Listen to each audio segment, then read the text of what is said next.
High বন্ধুরা, তোমরা কেমন আছো? তো আমি পিঙ্কি সরকার বলছি। কবে থেকে ইচ্ছা যে আমি আমার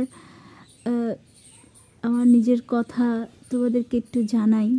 আমাদের কিভাবে বিয়ে হয়েছিল, কিভাবে ভালোবাসা হয়েছিল। তো সত্যিকারে কি আমাদের 4 বছর ভালোবাসা হয়েছে, না দেখে শুনে আমরা দুজনকে ভালোবেসেছি, শুধু কলেই। আর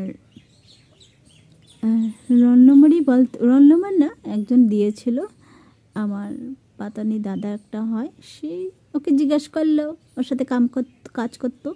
তো জিজ্ঞেস করলো, তুমি কি করছো, তুমি কি বিয়ে শাদী করেছো নাকি? ও বললো, না আমি তো বিয়ে করিনি, মেয়ে খুঁজছি, পাচ্ছি না।